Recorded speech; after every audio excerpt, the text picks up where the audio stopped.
Hər gün ölkəmizə daxil olan minlərlə bağlama, tonlarla yük. Bəli, bunlar iqtisadiyyatımızı hərəkətə gətirir. Amerika, Çin və ya Avropadan gələn o məhsullar ilk olaraq hansı süzgəcdən keçir? Gömrükdə yaşıl kanal və qırmızı kanal nə deməkdir? Sizi tək bir sutkada 80 ton malın yoxlanıldığı o nəhəng logistika mərkəzinə virtual səyahətə aparırıq.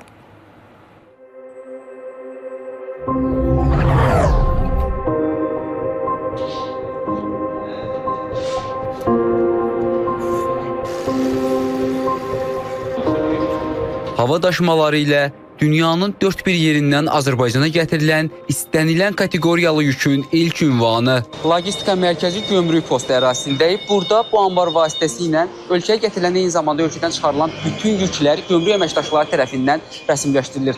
Qeyd edim ki, təkcə bir sutka ərzində 80 tona yaxın mal idxal edilir bu anbarda.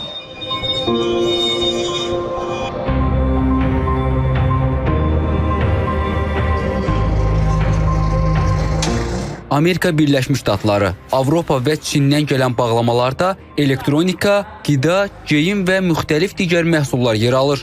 Prosesin ən vacib məqamı isə həm daxil olan, həm də göndərilən yüklərin təhlükəsiz şəkildə düzgün yönləndirilməsidir. Mərkəzin günlük gücü isə 600 tona bərabərdir.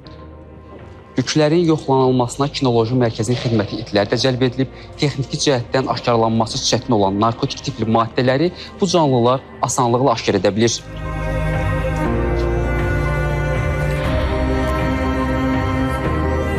Gömrük rəsmiləşdirilməsi ümumilikdə risk əsaslı Araz sistemi tərəfindən analiz vasitəsilə həyata keçirilir. Araz sistemi həmin yüklərin gömrük yoxlanılmasına, cəlb olmasına indikator vasitəsilə məlumat verir və gömrük yoxlanılması həyata keçirildikdə gömrük qanunvericiliyində mallar uyğunluq təşkil edirsə, gömrük buraxılışı təmin olunur, uyğun deyilsə, müvafiq olaraq protokol əsasında əməliyyat təhqiqat idarəsinə təhvil verilir. Gömrük sərhəd buraxılış məntəqələrindən keçən fiziki şəxslərin gətirdiyi malların təhlükəsizliyi də mühüm məsələlərdən biridir. Hava nəqliyyatında Baş Gömrük İdarəsindən bildirirlər ki, yüklərin bəyan edilməsinin güzəştli və sadələşdirilmiş qaydada həyata keçirilməsi üçün yaşıl və qırmızı kanal buraxılış sistemləri tətbiq edilir. Yaşıl kanal buraxılış sistemi malların şifahi bəyan edilməsi üçün nəzərdə tutulmuşdur. Yəni, yaşıl kanala daxil olan vətəndaş, əgər yaşıl kanala daxil olubsa, bu o deməkdir ki, həmin şəxsin əl yükündə və yaxud müşahidə olunan bagajında gömrük orqanına yazılı şəkildə bəyan olunması mal yoxdur. Qırmızı kanal buraxılış sistemində isə yazılı şəkildə, yəni gömrük bəyannaməsi təqdim etməklə istifadə olunur.